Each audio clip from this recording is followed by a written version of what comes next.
Hello student, स्वागत है आप सभी का आपके अपने चैनल में। जैसा कि आप लोगों को पता है, हम आपके लिए बैक टू बैक क्लासेस लेकर के आ रहे हैं और हमने आपके पिछली क्लास में बीए फर्स्ट ईयर के जियोग्राफी का सेकंड सेमेस्टर का यूनिट नंबर 3 ऑलरेडी कंप्लीट करवा दिया है। तो आज हम स्टार्ट करने वाले हैं आपका यूनिट नंबर 4। तो यूनिट नंबर 3 तक अगर आपने वीडियोज़ नहीं देखी है तो प्लीज़ चैनल पर विजिट करके आप वो वीडियोज़ देख सकते हैं।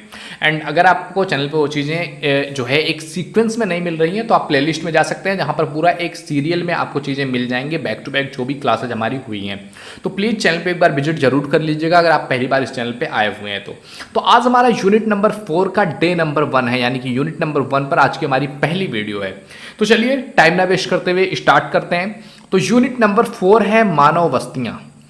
यूनिट नंबर 4 का नाम है मानव बस्तियां, यानी कि ह्यूमंस के जो सोशल है, सिविलाइजेशंस हैं, उसके बारे में पढ़ना है, उनके घर के बारे में, उनकी जो सिविलाइजेशंस हैं, उनकी बस्तियां होती हैं, जो नगर होते हैं, उसके बारे में पढ़ना है हमें पूरा इस यूनिट में।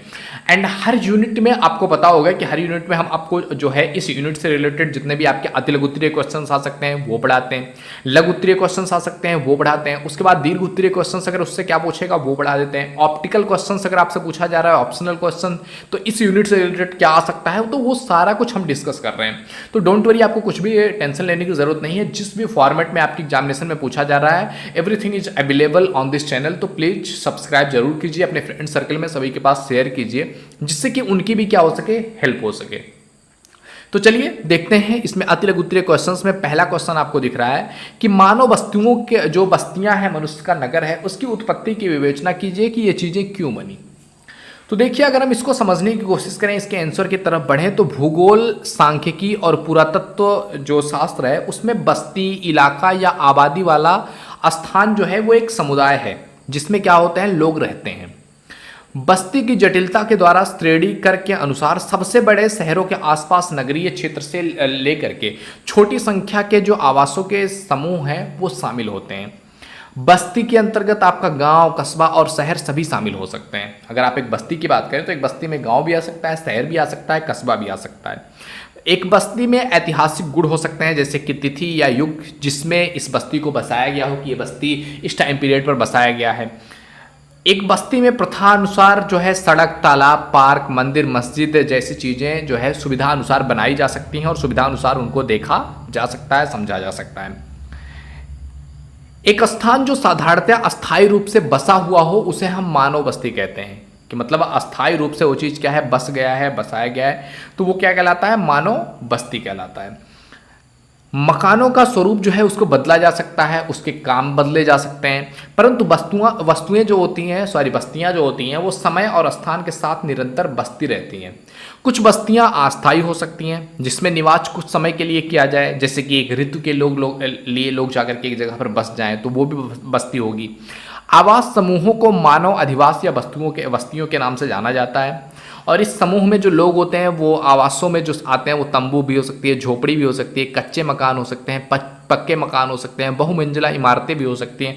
मतलब इसमें हर टाइप के एस्पेक्ट को ला करके कनेक्ट किया जा सकता है, रखा जा सकता है। मतलब बस्ती के अंतर्गत हर तरह के मकानों को ऐड ऑन किया जा सकता है, रखा जा सकता है, समझा जा सकता है। तो बस्ती एक ऐसा जो है साधारणतः अस्थायी रूप से जो है एक बसा हुआ क्षेत्र है जहाँ पर लोग निवास करते हैं, वो बस्ती कहलाता है। अब बात करते हैं सेकंड नंबर क्वेश्चन की। ये कह रहा है आपसे ग्रामीण बस्तियां क्या हैं और भारत में ग्रामीण बस्तियों के प्रकार के बारे में बताओ। अब ग्रामीण बस्ती नाम से भी आपको समझ में आ रहा होगा कि ग्रामीण मीन्स गांव, गांव की जो बस्तियां हैं उसको हम ग्रामीण बस्ती कहेंगे। तो ग्रामीण बस्ती जो है वो अधिक निकटता से या प्रत्यक्ष रूप से नजदीकी संबंध रखती हैं, यानी कि जो ग्रामीण बस्तियां होती हैं वहां पर जो लोग रहते हैं उनमें प्रत्यक्ष रूप से कनेक्शन होता है, लोग मिलजुल करके रहते हैं। यहाँ के निवासी अधिकतर जो है प्राथमिक गतिविधियों में लगे रहते हैं। प्राथमिक गतिविधियां क्या होती हैं इसके बारे में हमने आपका जब हिस्ट्री स्टार्ट किया था तो उसमें आपको बताया हुआ था, जो जियोग्राफी पढ़ाया था, स्टार्ट किया हुआ था, तो भी पहला चैप्टर आप देखेंगे आर्थिक भूगोल जो है वो कहीं ना कहीं इसी से कनेक्टेड है। पहले चैप्टर में हमने बताया हुआ था कि प्राथमिक गतिविधियां वो होती हैं जहां पर हम डायरेक्टली नेचर से कनेक्ट होकर के चीजें प्राप्त करते हैं, जहां से हम अपनी आर्थिक स्थिति को मजबूत करने के लिए डायरेक्टली नेचर से कनेक्टेड रहते हैं, तो वो कहलाता है आपका जो है प्राथमिक गतिविधियां, जिसके अंतर्गत आ जाता है आपका कृषि, डायरेक्टली हम खेती करते हैं जमीन से जुड़ करके। दूसरा आ जाता है इसमें आपका पशुपालन, जो पशु हैं उनको पालते हैं, पशुपालन हो गया। तीसरा व्यवसाय आ जाता है इसमें मछली पकड़ना हो गया। तो ये मुख्यतः व्यवसाय होते हैं। और ग्रामीण बस्तियां जो होती हैं या आकार में अगर इनके साइज देखा जाए गाँव की बस्तियों की, तो ये अपेक्षाकृत छोटी होती हैं। किसकी अपेक्षाकृत? कस्बे हो गए, बड़े शहर हो गए, तो उनकी अपेक्षाकृत जो गाँव की बस्तियां होती हैं वो क्या होती हैं? छोटी होती हैं। अब ग्रामीण बस्तियों के प्रतिरूप के बारे में बात करें तो ग्रामीण जो बस्तियां हैं इनका प्रतिरूप ये दर्शाता है कि मकानों की स्थिति किस प्रकार से एक दूसरे से जुड़ी हुई है। गांव की आकृति और प्रसार को प्रभावित करने वाले कारकों में गांव की जो स्थिति है वो समीपवर्ती स्थल कृतियों और भू क्षेत्र के भूभाग में बहुत इंपॉर्टेंट स्थान रखती है। अब अगर हम इसके टाइप्स के बारे में बात करें कि ग्रामीण बस्तियों के, भारत में ग्रामीण बस्तियों के टाइप्स क्या हैं, तो उसके बारे में आइए समझते हैं। तो ग्रामीण बस्तियों के टाइप्स में पहला आता है आपका प्रकीर्ण बस्तियां। प्रकीर्ण बस्तियां क्या कहलाती हैं? ये वे बस्तियां हैं जिनमें गांव के घर अलग अलग खेतों के बीच में दूर दूर बसे होते हैं। और भारत में इस प्रकार की बस्तियों का मुख्य क्षेत्र तमाम सारी जगहें हैं जिसमें भारत में इस तरीके की बस्तियां हैं कि खेत है, खेत के बीच में एक घर बन गया, फिर दूर जाकर के खेतों में ही एक और घर बन गया, मतलब कि अलग अलग जो है जगहों पर खेतों के बीच में घर बना करके जो लोग रहते हैं, तो ऐसी बस्तियों को कहते हैं हम प्रकीर्ण बस्तियां। ऐसी बस्तियां कहाँ पर पाई जाती हैं? तो ऐसी बस्तियां हिमालय के पर्वतीय ढालों पर, कश्मीर से अरुणाचल प्रदेश तक के जो क्षेत्र हैं उसमें पाई जाती हैं। दूसरा है पश्चिम मालवा पठार पर ऐसी बस्तियां पाई जाती हैं। और उत्तर क्षेत्र में अगर बात करें तो उत्तरी मैदानों के जो बाढ़ग्रस्त क्षेत्र हैं, चाहे उत्तर प्रदेश हो, बिहार हो, तो वहां पर ऐसी पाई जाती हैं। पश्चिम घाट पर सतारा से लेकर के केरल तक की जो उच्च भूमि का भाग है वहां पर इस तरीके की बस्तियां पाई जाती हैं। असम के जो जंगल हैं वहां पर, बंगाल में, तो इस तरीके की बस्तियां यहाँ इन क्षेत्रों में पाई जाती हैं। दूसरा आता है आपका सघन बस्तियां। सघन बस्तियां क्या हैं? सघन बस्तियां प्रायतः भारत के सभी राज्यों में पाई जाती हैं, किंतु इनका जो आकार है वो अलग अलग हो सकता है। सामान्यतः जो समतल भूमि होती है, उपजाऊ होती है और जल साधन के जो समीप की बस्तियां होती हैं वो सघन होती हैं, क्योंकि जहां पर व्यक्ति को सारी सुख सुविधाएं मिल रही है वहां पर मैक्सिमम लोग जाकर के रहना चाहेंगे, तो बस्तियां भी ऑब्वियस बात है कि वहां पर क्या होगा, चीजें सघन होंगी। तीसरी है आपकी संयुक्त बस्तियां। संयुक्त बस्तियां क्या होती हैं? तो संयुक्त बस्तियों में जो है एक मुख्य गांव तथा उसी की सीमा से उसके कुछ पूर्वे होते हैं। जैसे गांव के मैदान, गंगा के मैदानों में हजारों ऐसे गांव हैं जो 2 या 3 पूर्वे से मिलकर के बने होते हैं। जैसे बहुत सारे जगह है, जैसे हमारा ही गांव है, तो हमारे गांव के नाम से ही लगभग 7 जो है पूर्वे बसे हुए हैं और 7 को एक ही नाम से जाना जाता है। तो ऐसे ही जो संयुक्त बस्तियां होती हैं वो क्या होती हैं कि एक मुख्य गांव होता है और मुख्य गांव के नाम से ही कनेक्टेड जो है और भी गांव होते हैं जो उसके ही पूर्वे कहलाते हैं कि ये छोटा वाला पूर्वा है, बड़ा वाला पूर्वा है, पश्चिम वाला पूर्वा है, उत्तर वाला पूर्वा है, लेकिन मतलब नाम एक ही गांव का रहता है। तो इस तरीके से जो बस्तियां पाई जाती हैं उसको कहते हैं कौन सी बस्तियां? संयुक्त बस्तियां। अब बात करें अगला जो है वो है अपखंडित बस्तियां। ये कौन सी बस्तियां हैं? तो ये वे बस्तियां हैं जिनमें घर एक दूसरे से जो है अलग अलग कुछ दूरियों पर बसे होते हैं और ये सब मिलकर के एक बस्ती बनाते हैं जिसका एक नाम होता है। और भारत में ऐसी बस्तियां जो है ये दून घाटी के नहरों के क्षेत्र या बाढ़ क्षेत्रों में उचित भूमि पर पाए जाते हैं, या गंगा और घाघरा के दोआब में, बलिया के पश्चिम में, राप्ती के पश्चिम, सरयू के मैदान में, ऊपरी गंगा या यमुना के जो बाढ़ग्रस्त क्षेत्र हैं जैसे कि अंबाला, सहारनपुर, बिजनौर, रामपुर, पीलीभीत के जिलों में, बंगाल में गंगा डेल्टा के प्रदेशों में, तो इन प्रदेशों में जो है अपखंडित बस्तियां पाई जाती हैं। अब बात करें हम अगले क्वेश्चन की, तो अगला क्वेश्चन आप देख सकते हैं, तीसरे नंबर का क्वेश्चन आपके सामने कह रहा है कि ग्रामीण अधिवासियों की उत्पत्ति को कौन कौन से कारक प्रभावित करते हैं। कि ग्रामीण जो अधिवासी हैं उनकी जो उत्पत्ति है उसको लेकर के कौन कौन से कारक हैं जो उसमें जो है प्रभाव डालते हैं या उसको थोड़ा सा चेंज करते हैं, तो उसमें कौन कौन सी चीज़ें आती हैं। तो देखिए उसमें जो प्रभावित करने वाले चीज़ है, कारक हैं, उसमें पहला कारक जो आता है वो है आपका नेचुरल कारक, नेचुरल फैक्टर्स। जो प्राकृतिक कारक हैं वो प्रभावित करते हैं, जिसमें आपका भूमि की बनावट हो गया, ढाल हो गया, जल पूर्ति हो गया, मृदा हो गया, उर्वरता, वनस्पति, जीव जंतु, ये कहीं ना कहीं जो ग्रामीण बस्तियां उनको प्रभावित करते हैं कि यहाँ पर वो बस्तियां होंगी या नहीं होंगी। अगर हर चीज़ की सुविधाएं हैं तो वहाँ पर ऑब्वियस रूप में क्या है कि बस्तियां होंगी ही होंगी। दूसरा है आर्थिक कारक, यानी कि व्यवसाय, क्या वहाँ पर अच्छे तरीके से मिल पा रहा है, लोग अपना व्यवसाय कर सकते हैं या नहीं। सामाजिक कारक में आ जाता है आपका रीति रिवाज, परंपराएं, सामाजिक संगठन। सांस्कृतिक कारक में आ जाएगा आपका धार्मिक विश्वास, शिक्षा, विज्ञान, प्रौद्योगिकी, तो ये सारी चीजें कहीं ना कहीं एक दूसरे से कनेक्टेड हैं। राजनीतिक कारक में आ जाएगा शासन की व्यवस्था कैसी है। अंतर्राष्ट्रीय संबंध भी जो है वो आदिवासियों को प्रभावित करते हैं कि अंतर्राष्ट्रीय संबंध उस समाज का, उस देश का कैसा है, तो ये सारे प्रभावित करने वाले कारक हैं। नेक्स्ट क्वेश्चन देखें, सनहत अधिवास क्या होता है। सनहत अधिवास क्या है, इसको समझना इंपॉर्टेंट है कि मानव जिस स्थान को अपने आश्रय के रूप में चुनता है और आश्रय हेतु जिन मकानों, घरों, झोपड़ियों का निर्माण करता है वह उसका अधिवास कहलाता है। मतलब मनुष्य जिस जगह को अपना चुनता है कि मुझे यहाँ पर आश्रय लेना है, मतलब यहाँ पर रहना है, तो वहाँ पर उसको क्या कहते हैं कि वो अधिवास हो गया। अब उसके लिए व्यक्ति क्या करेगा, मकान बनाएगा, घर, झोपड़ा, जिस भी तरीके से मतलब जो भी उसके पास सुख सुविधाएं होंगी उसके अनुसार वो जो है घर का निर्माण करेगा।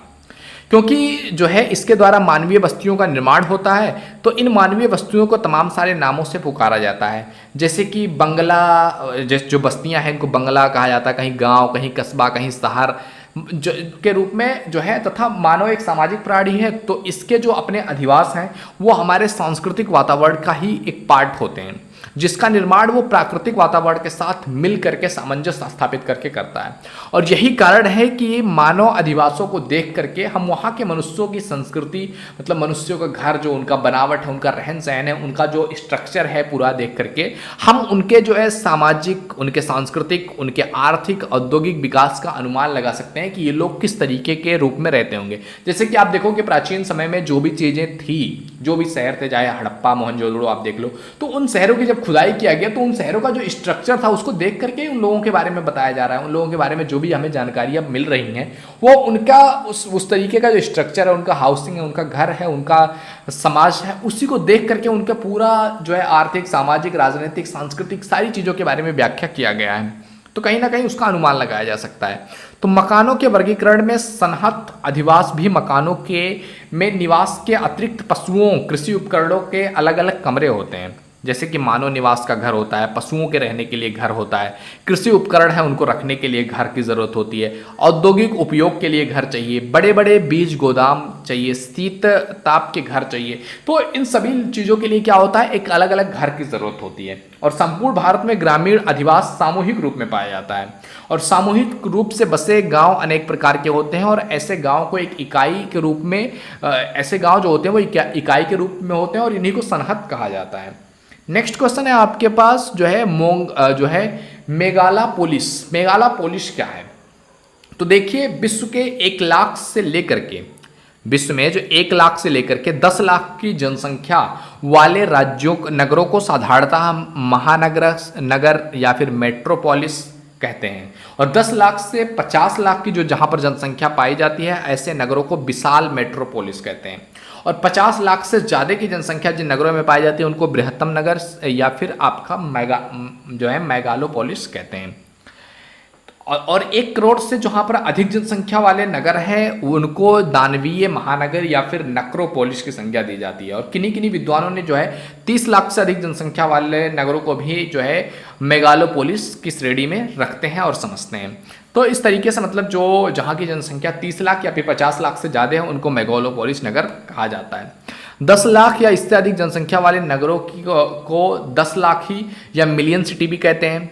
1991 की जनगणना के आंकड़ों के अनुसार विश्व में 10 लाख से ज़्यादा घनी आबादी वाले नगरों की जो कुल संख्या है वो 240 थी और 40 नगरों की जो आबादी थी वो 25 लाख से 50 लाख के बीच थी। 18 नगरों की आबादी जो है